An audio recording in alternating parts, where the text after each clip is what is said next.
Okay, so we are moving on to communities. Communities are important in Daggerheart because they help us establish our backstory. And I have a map of Amaroth up there, and the characters that we've created come from a lot of the cities that you've known there, or at least somewhere surrounding those cities. And I'll let the gang introduce themselves and their cities of origin on Wednesday or when we get back in the second week of November. But um, it's important because different communities give you different bonuses for your character. So I wanted to go through these real quick. Hopefully, this won't be a long video.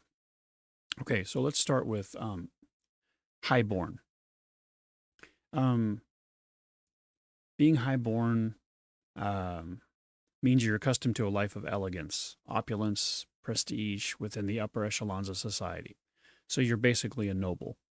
Traditional members of highborn community possess incredible material wealth. While this can take a variety of forms depending on the community, including gold or minerals or land or controlling the means of a production or something, this status always comes with power and influence. Highborn um, place great value on titles and possessions and class and rank. Um, Members of highborn community often control the political and economic status of the areas in which they live due to their ability to influence people and the economy with their substantial wealth, whether legally or illegally. The health and safety of these less affluent, let me try that again. The health and safety of the less affluent people who live in these locations often hinges on the ability of the highborn ruling class to prioritize the well being of their subjects over profit. So basically, it's up to a highborn to decide if they're going to be profit over people or people over profit. Highborns are often amiable, candid, conniving, enterprising, ostentatious, and unflappable. So, um, if you decide to choose this, you would have an advantage 1d6 on rolls to consort with other nobles, negotiate prices, or leverage your reputation to get what you want. So, let's say you go into a place and there's a noble who has, something that you want. You can on a roll. When I ask you to roll, you would also roll a d6, and you would add that number to your number. So it can be advantageous. And so when you pick the city that you're from, you would be in the top echelon of folks. Okay, loreborn um, means you're from a society that favors strong academic and political prowess. So there's something to be said about loreborn and wizards and sorcerers and all that just because of the book connection. So, loreborn communities highly value knowledge, frequently in the form of historical preservation, political advancement, scientific study, skill development, or lore and mythological compilation. Most members of this community research in institutions built in bastions of civilization, while some eclectic few thrive in gathering information out in the field. Some may be isolationists, operating in smaller enclave schools or guilds and following their own unique sense of ethos. Others still wield their knowledge on a larger scale, making deft political maneuvers across government landscapes.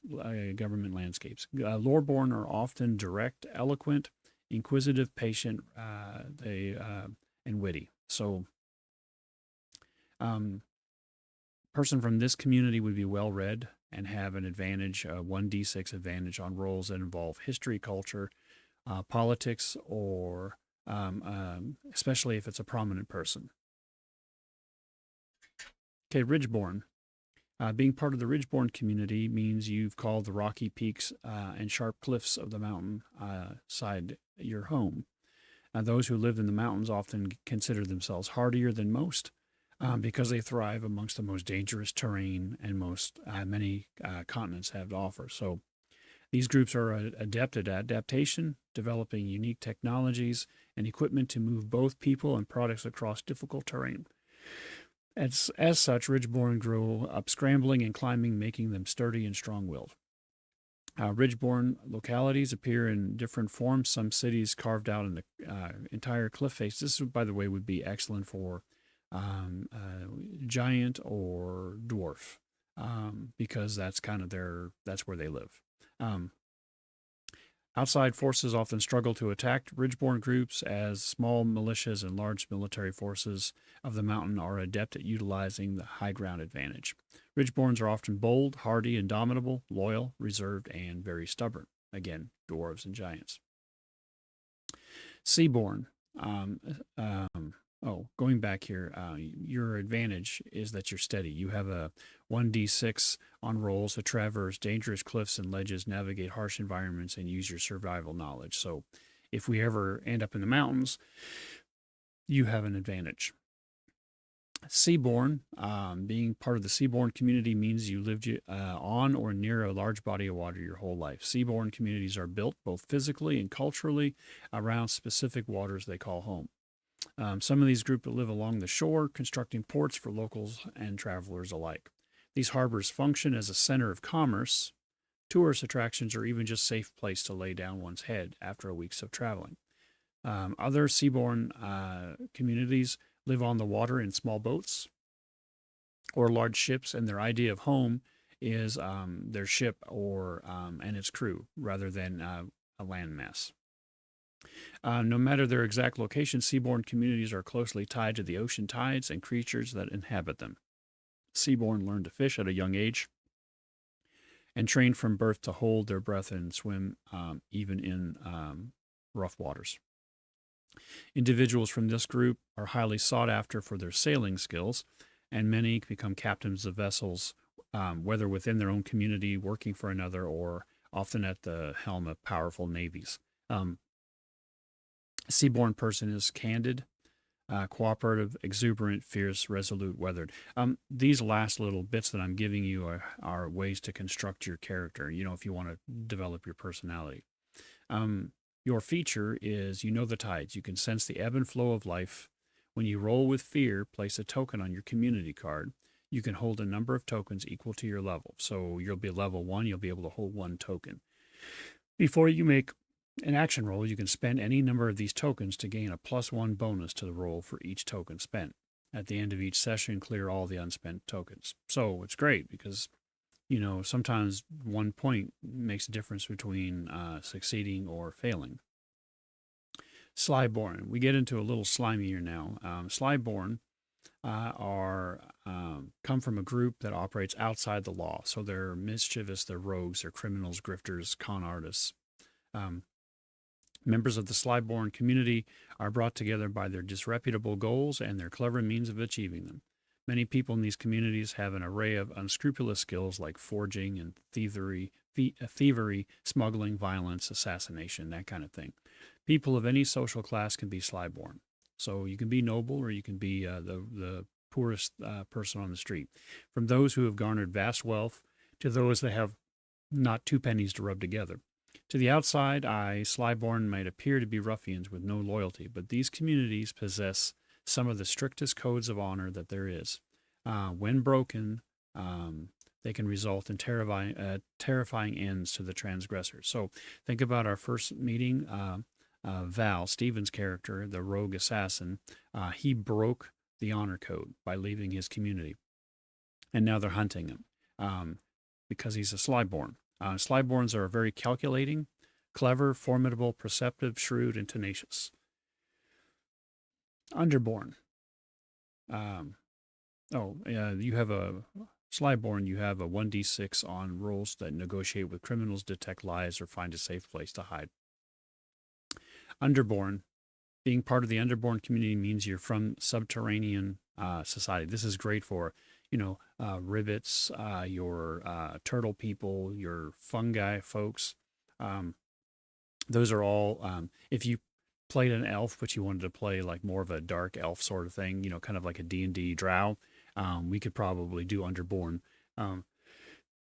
They live under the cities and villages and other collectives and live much, much, much deeper. It's often surprising at where these people come from. They range from small family groups to massive metropolises carved in stone.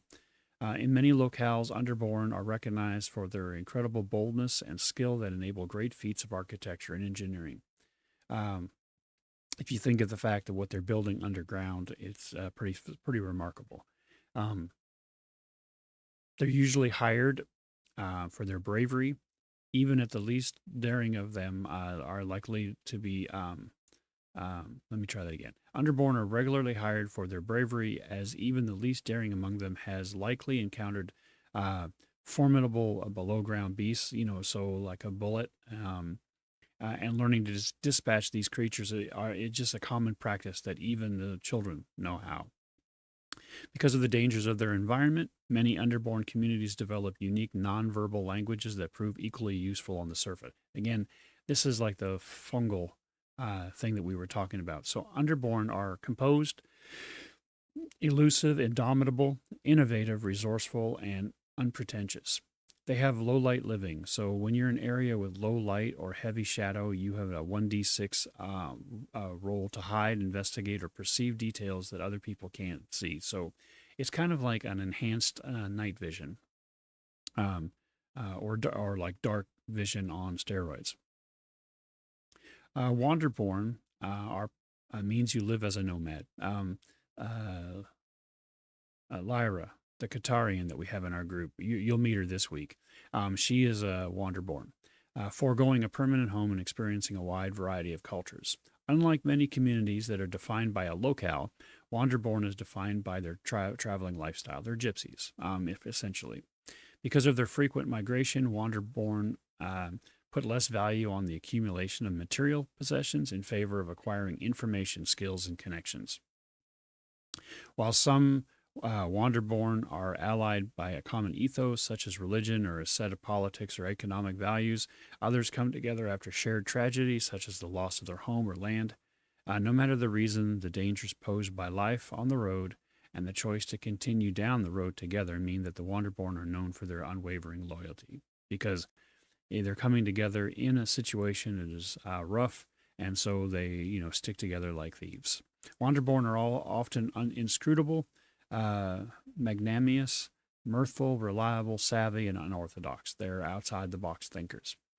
Um, Add a nomadic pack to your inventory. Once per session, you can spend a hope to reach into this pack and pull out a mundane item that is useful to your situation. Work with me to do that. So, um, Lyra has a bag of holding, but it's a special thing that, and once per session, she can reach in it and grab something that they need. It could be a key. It could be, well, it could be just about anything. And we haven't used it yet, but I'm kind of excited.